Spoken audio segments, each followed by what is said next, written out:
Real Economy vous emmène cette semaine en Irlande. Nous nous attarderons sur les fluctuations du marché de l'immobilier en Europe et leur impact sur notre situation financière. Nous décomposerons les différents effets du marché immobilier sur nos habitudes de consommation et nos prises de décision en matière d'investissement. Avec l'un des économistes les plus connus d'Irlande, nous verrons comment ce pays a traversé une crise du logement.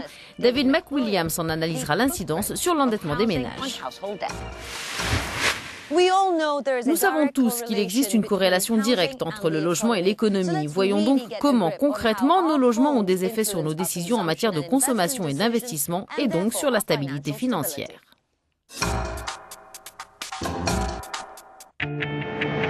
Premièrement, une maison est généralement notre bien le plus important. Quand nos habitations prennent de la valeur, notre consommation évolue aussi. Nous dépensons et investissons davantage car nous nous sentons plus riches et posséder un logement tend à nous faire économiser moins. Second point, l'achat d'une maison engendre forcément des dépenses annexes qui sont liées à l'économie. Ce n'est pas comme simplement acheter une voiture. Pour un logement, votre agent immobilier touche une commission, vous devez aussi acheter des meubles, des appareils électroménagers, réagencer et faire des réparations. Cette maison a un impact direct sur les décisions d'investissement liées à tous ces paramètres.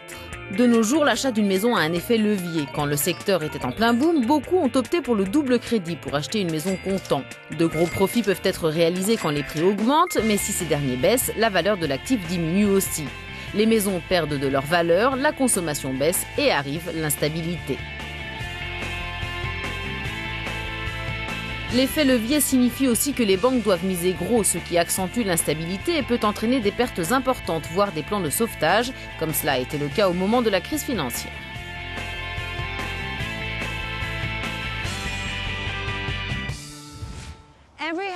Chaque marché de l'immobilier est différent. De manière générale, les prix de l'immobilier dans la zone euro ont reculé de 1,3% au troisième trimestre 2013. Les prix de l'Union européenne ont baissé de 0,5%. Mais quand nous regardons dans le détail, l'indice trimestriel des prix des logements a plus augmenté en Estonie, en Irlande et au Royaume-Uni qu'en Slovénie, au Danemark et en Roumanie. Nous devons retenir que le casse-tête du logement est pour chaque marché engendré par différents facteurs.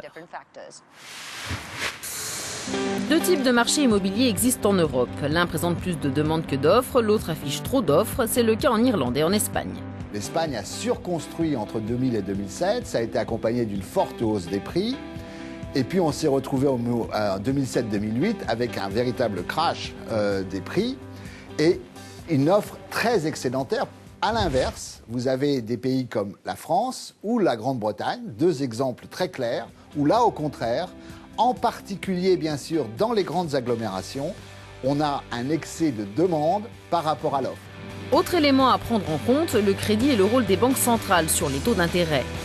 Eh bien, sur le plan plus cyclique, il y a effectivement une politique monétaire, politique du crédit, qui a vraiment soutenu le marché et a permis sa reprise. Dans le cas de la Grande-Bretagne, c'est extrêmement clair. Vous avez des taux d'intérêt qui ont énormément baissé. Donc il est devenu très intéressant pour des ménages d'acheter un logement parce que vous pouvez vous endetter à des taux qui sont véritablement extrêmement bas sur leur moyenne historique. Alors quels sont les indicateurs pour juger de l'état de santé du marché immobilier? D'une part, vous avez les facteurs démographiques fondamentaux, c'est-à-dire on sait à peu près, de façon même assez précise, quelle est l'évolution de la démographie, combien de nouveaux ménages vont arriver. Ensuite, vous avez des phénomènes de cherté, c'est-à-dire est-ce que le marché est cher? Dans le cas de la France, par exemple, on est aujourd'hui à peu près 3,8 années de revenus pour un logement moyen.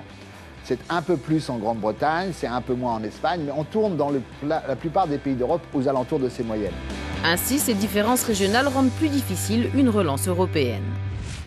Juste derrière moi, l'ancien bâtiment inachevé et désert de la banque irlandaise Anglo est l'un des exemples du krach immobilier qui a conduit l'Irlande à un plan de sauvetage dont le pays est aujourd'hui sorti.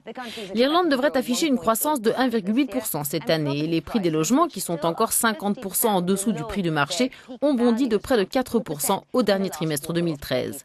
Les ventes, elles ont augmenté de 10%. Mais les problèmes de l'Irlande sont loin d'être terminés. Le reportage de Sébastien Lebelzik. Manifestation devant le Parlement de Dublin. En Irlande, où un crédit hypothécaire sur 5 ne peut plus être payé, ces familles craignent d'être expulsées. Paul Cazet est l'un d'entre eux. Il nous reçoit dans son appartement payé 275 000 € en 2005. Aujourd'hui, son 3 pièces ne vaut plus que 100 000 €. Lui a encore plus de 20 années de dette à payer. Nous n'avons pas la possibilité de changer de place. Nous ne pouvons acheter nulle part ailleurs. Nous ne pouvons pas contracter un autre prêt immobilier pour déménager.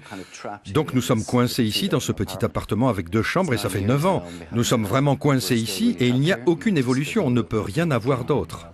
Comme ici, la Banque centrale irlandaise estime que plus de 140 000 foyers sont étranglés par leur emprunt immobilier et plus de 20% d'entre eux risquent à tout moment de perdre leur maison. Quand il a acheté sa maison, l'Irlande était encore surnommée le tigre celtique. Les prix de l'immobilier se sont envolés, plus 270% entre 1997 et 2007. Cette bulle immobilière a d'abord été provoquée par des banques qui prêtaient davantage que la valeur même du logement. Tout s'est effondré en 2008, les biens immobiliers ont perdu la moitié de leur valeur et les banques se sont effondrées les unes après les autres. Des 6 établissements financiers de l'époque, il n'en reste que 3, dont 2 sont contrôlés à 100% par l'État. À l'échelle nationale et au niveau macroéconomique, les choses semblent bonnes. Le PIB commence à croître à nouveau au-dessus du niveau de la zone euro. Les prix des maisons ont cessé de dégringoler et remontent même dans certains endroits. Le taux de chômage a atteint 14% au plus fort de la crise et est de 12% actuellement. C'est bien, mais si l'on regarde dans le détail, le constat est plus mitigé. La dette publique reste en effet colossale et la dette privée, celle des entreprises et des ménages, est la plus élevée d'Europe après le Danemark et les Pays-Bas. Mais le gouvernement mise sur un retour de la croissance. Selon des indications internationales, il est clair que nos problèmes étaient la construction et le prix des biens immobiliers. Mais une fois qu'il y a un retour de la stabilité du marché, les prix augmentent à nouveau. Et c'est ce que l'on observe ici. Et voilà pourquoi les investisseurs reviennent en Irlande. Ce n'est pas le peuple irlandais qui investit, ce sont les étrangers qui investissent en Irlande, car ils voient la valeur réelle du marché de l'immobilier dans ce pays. Le gouvernement mise maintenant sur un rebond de 10% du marché immobilier dans les 2 années à venir, mais cela ne concerne que Dublin et ses quartiers les plus centraux. Ce que nous avons vu ces dernières années, c'est une stabilisation très importante des prix. À Dublin, il y a une activité économique très forte et il y a eu une certaine reprise du marché immobilier, mais il reste des questions à régler car nous avons besoin d'arriver à une augmentation de l'offre. Dans le reste du pays, la croissance est effectivement atone et pour Paul Cazet, la perspective de rembourser un jour ses dettes ne fait que s'éloigner. Le logement est le plus grand défi de l'Irlande aujourd'hui. Les zones fantômes où les travaux de construction ont été arrêtés en cours de route avec la crise foisonnent. Les nouvelles constructions sont extrêmement rares, et ce, bien que la banque de défaisance créée par Dublin ait alloué 1 milliard d'euros à l'achèvement de projets de construction et que la moitié de cette somme ait déjà été utilisée. J'ai donc demandé en tout premier lieu à l'économiste irlandais David McWilliams si la reprise irlandaise était réellement un succès, même si le thème du logement reste une pomme de discorde. Oui, l'économie se redresse, mais c'est en grande partie grâce aux multinationales et aux exportations. La grande majorité des Irlandais travaillent dans leur pays et c'est pourquoi le chômage reste à 2 chiffres. Donc je suis plutôt sceptique, pas tellement sur le sens de la reprise, mais sur le rythme de la reprise. Quand vous avez et un taux de chômage à 2 chiffres et ce qui pourrait être décrit comme une émigration massive des jeunes Irlandais, eh bien la reprise n'est pas une reprise, mais plus une observation statistique. Quand vous voyez le nombre de ménages et leurs dettes, pensez-vous que le redressement que nous avons vu n'est pas lié au marché immobilier? Et cela peut-il être une bonne chose? La dette des ménages en Irlande est la plus importante au monde, pas seulement en Europe. Mais on pardonne aux gens en raison de l'absence d'un véritable accord sur la dette. L'économie nationale ne peut pas croître. Et si l'économie nationale ne peut pas se développer, vous avez de bons chiffres sur le papier, mais la réalité sur le terrain est tout autre. Le marché de l'immobilier ici et en Grande-Bretagne est bien différent du marché français ou allemand. D'abord parce que nous empruntons beaucoup et à des taux d'intérêt à court terme. Ensuite parce que le marché de la location n'est pas nécessairement vu comme quelque chose de stable. Rien ne sape plus votre jugement financier que de voir votre voisin s'enrichir. Et c'est exactement ce qui se passe ici. Quand vous observez le marché du logement ici, quelles leçons en tirez-vous? Rien n'a changé du tout en Irlande. Après tout ce que nous avons vécu, nous aurions dû mettre en place un système empêchant les banques d'accorder des crédits pour des maisons ou des projets de construction en général. Tout ce qui empêche les banques de continuer à le faire aujourd'hui, c'est qu'elles n'ont pas d'argent. Mais quand elles seront recapitalisées, ce qui arrivera un jour, nous allons renouer avec le vieux cycle alliant haut et bas en Irlande. En dehors de Dublin, il y a trop de maisons construites à des endroits où personne ne veut vivre tant que ces zones ne seront pas arrangées. Le marché sera en situation de duopole. Les prix des maisons à Dublin vont augmenter quand ceux de l'immobilier vont baisser dans le reste du pays. Prenons l'exemple d'un citoyen lambda qui cherche une solution. Comment arriver à lui faire comprendre la différence entre la surévaluation, la sous-évaluation et la stabilité des marchés? Lorsque l'immobilier et les salaires moyens augmentent, on se retrouve dans une sorte de bulle où beaucoup trop de crédits sont accordés. Par exemple, vous entrez dans une banque en disant que vous voulez acheter une maison à 100 000 €. Vous savez que par rapport à vos revenus, la banque vous accordera un crédit à hauteur de 30 000 €. Mais là, le directeur vous dit, ne vous inquiétez pas, nous allons vous prêter 100 000 € et nous allons même ajouter 50 000 € pour vos vacances et l'achat d'une voiture. Là, vous savez que vous êtes dans la bulle. Si les marchés sont si différents à travers l'Europe, devons-nous opérer une sorte de changement structurel? La chose la plus importante est que vous ne pouvez pas avoir un boom de l'immobilier sauf si vous avez des crédits. C'est la clé.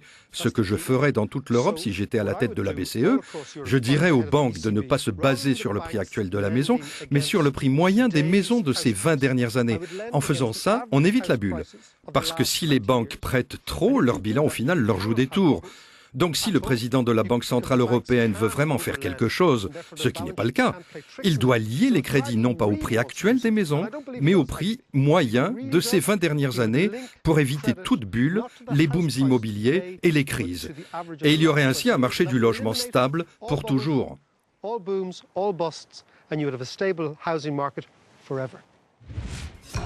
Voilà pour cet épisode de Real Economy depuis une Irlande rarement ensoleillée. Dans notre prochain numéro, nous parlerons de la croissance urbaine. Merci pour votre attention et à bientôt.